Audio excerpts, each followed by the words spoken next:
Apex Legends has been out for about 2 years now, and over that time we've seen a lot of changes to the game. Changes to the weapon meta, to the legend meta, to how the community responds to changes in general. We've even seen changes in the community. Like, a lot of people who have been playing Apex since then can tell you that the way that the community looks is a lot different than how it looked initially. And it's because of that that I think it would be a lot of fun to go through all the seasons that we've had since Apex's launch and kind of rank them and see where they stack up compared to one another, which ones are the most enjoyable in my opinion.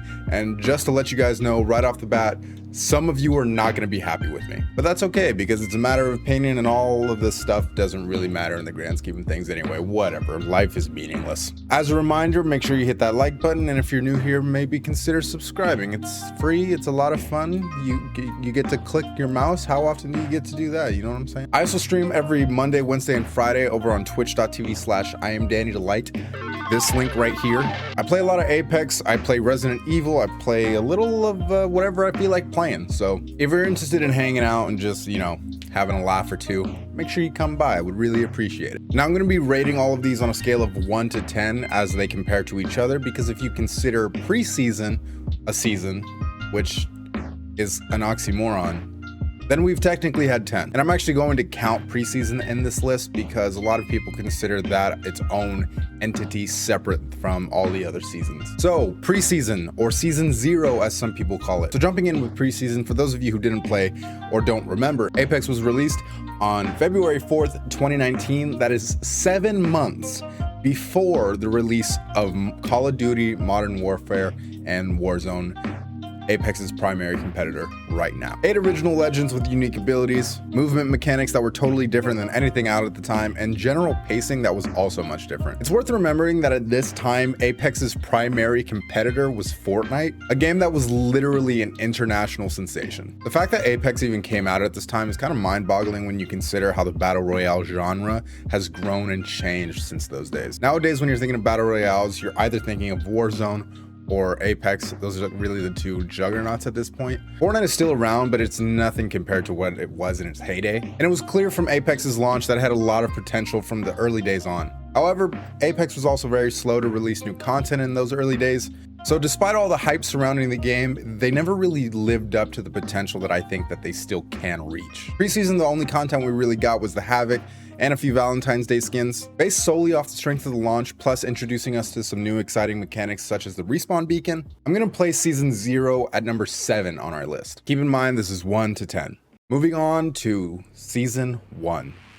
Season 1, Wild Frontier, was Apex's first crack at the Battle Pass, and as a lot of people playing at the time could tell you, it was a bit of a disappointment. Comparing them to their competition at the time, Fortnite had pretty much mastered how to put together a good battle pass, so Apex's first attempt just felt a little boring. Thankfully, however, they would improve with time. The prehistory theme was cool, but it wasn't my favorite. However, this is the same season that Octane was released, and just getting a new legend in the game and the promise of one every season to come got a lot of people really excited. However, because of all the anticipation and ultimately the disappointment that this season brought, I'm gonna place this one at number 10.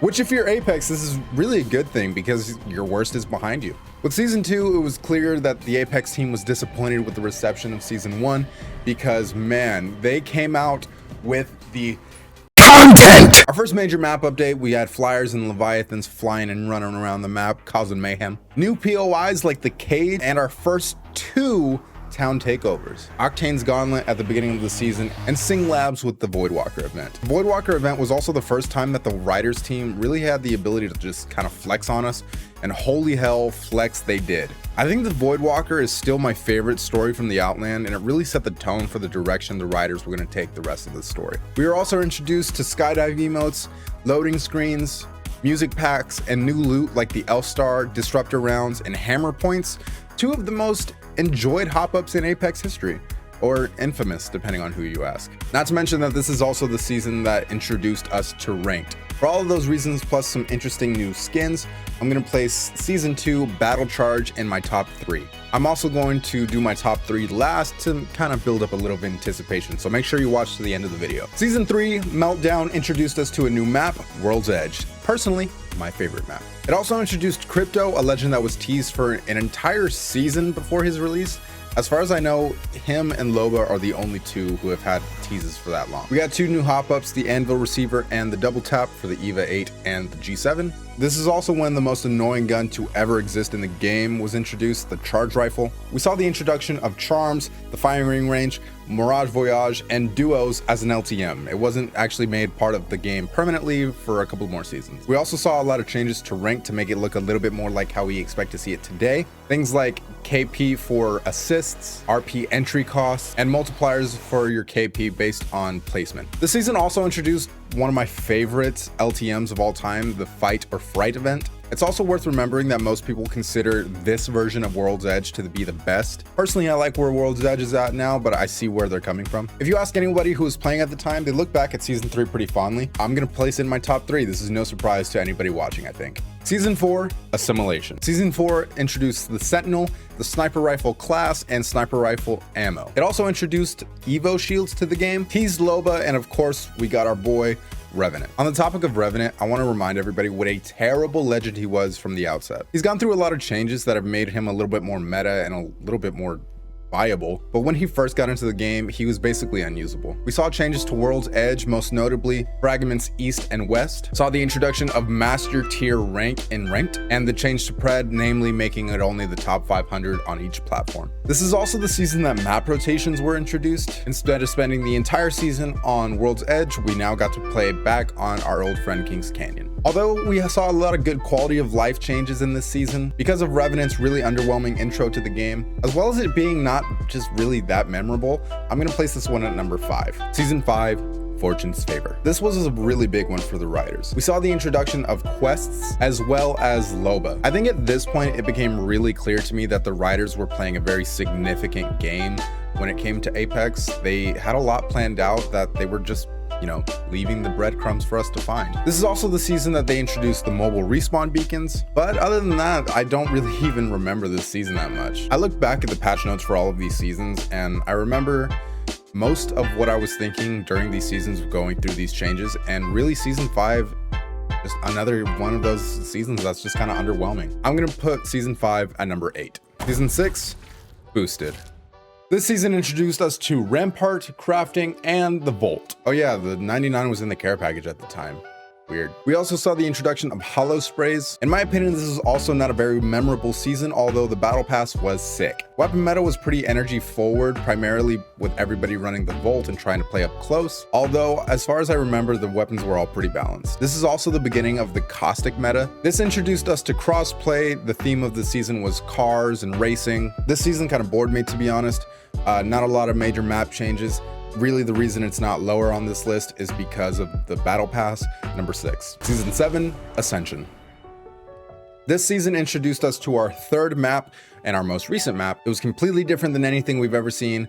I'm talking, of course, about Olympus. We were also introduced to tridents and clubs, both things that are kind of staples of Apex at this point, and Pathfinder's Story from the Outlands, with a ton of lore implications. This is also obviously the season when we were introduced to Horizon, a legend who, after multiple nerfs, is still A to S tier depending on who you ask. This is also pretty much when the Caustic meta was reaching its peak, its apex, if you will. A solid battle pass. One of my favorite R99 skins came out of this battle pass. I remember being kind of upset with legend balancing or weapon balancing in this season, although off the weight of all of the changes, the new legend that was really good for a change, Olympus, and the battle pass, I'm gonna put this at number 4. Season 8, Mayhem.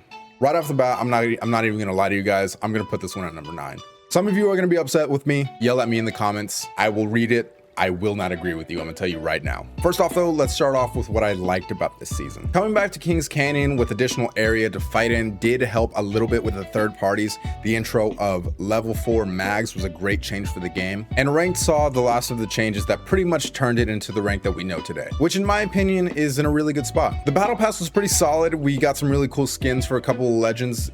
Primarily Bang. I remember finally being excited that she actually had cool hair for once. But in reality, the first half of the season was just a nightmare. Caustic was everywhere and he was just oppressive. Fuse was among the most disappointing legends to be released in the game ever, in my opinion. He was just boring, not very effective, and I think the way he was intended to be used is just not how we play. We also were introduced to the 30-30, which... okay. It's not game defining in any sense. It's good for the loot pool, but in reality, it really just plays like the G7 meets the longbow. It's nothing special. But really, the reason that this season is so far down on my list is because the game just didn't work. The servers were horrible, the LTMs were hated by a significant portion of the player base, and you had to play them. You had no choice. They were in the base playlist. Plus, the rank split was very divisive. Half the time you were on Kings Canyon, the other half you were on Olympus, and pretty much half of the player base was upset either way. Definitely not the worst season this game has had. Game was still fun, but I'm glad it's over. Which brings us, of course, Legacy. If you're paying attention by process of elimination, this has to be in my top 3. That might be divisive to some of you. Some of you are going to argue with me. Again, just yell at me in the comments. This is without a doubt the most ambitious season to date. The introduction of arenas alone puts this above half of the season before it. With the intro of ground emotes and a solid battle pass, with one of the most exciting and fun legends to be released since launch, this 100% belongs in the top 3. Let me tell you why it has to be number 3 though. The season launch was a mess. There's no denying that. Most people couldn't even play the day of launch. I remember that a lot of the people that I stream with, they couldn't even download the update. And the servers haven't exactly been perfect since then either. The bow check was broken since it was introduced, and depending on who you ask, the Spitfire was either broken or just insane. And because of those reasons, some of you are going to be upset that I put it this high. But Apex viewership and player base is among the best that it's ever been for a good reason. But what do you guys think? Which brings me to my top pick, the best season in Apex to date. It's either between Season 2 or Season 3. Two very ambitious seasons. Season 2 showed us our very first map updates. We saw the introduction of Watson, a legend who has been a staple of Ranked since she was released. The introduction of the concept of stories from the Outlands, specifically the Voidwalker event. Tons of lore, skydive emotes, loading screens, music packs. But ultimately, I'm gonna have to give my number 1 pick Season 3. Meltdown, in my opinion, just boiled everything down and made it all work. The game felt really fast-paced. It felt like you could get away from third parties easier because the map was bigger. Ranked began to look how it does today, and I would be lying if I said that Crypto didn't play a part in this. In my opinion, Crypto is one of the most underrated legends. He's great for Ranked, and honestly, I wish I saw more people playing him. That is my list ranking the Apex Legends seasons so far from best to worst. Maybe I'll do this in the future when we see a few more seasons. What do you guys think? Do you guys agree with me? Disagree with me? Where are you angry? Are you understanding where I'm coming from? Let me know. Also, one more time, I want to remind you to please subscribe if you are new, like the video if you've enjoyed, and check me out on Twitch. You can hang out with me live. We could talk, chat, just laugh, you know. I'll talk to you guys in the next one. Peace.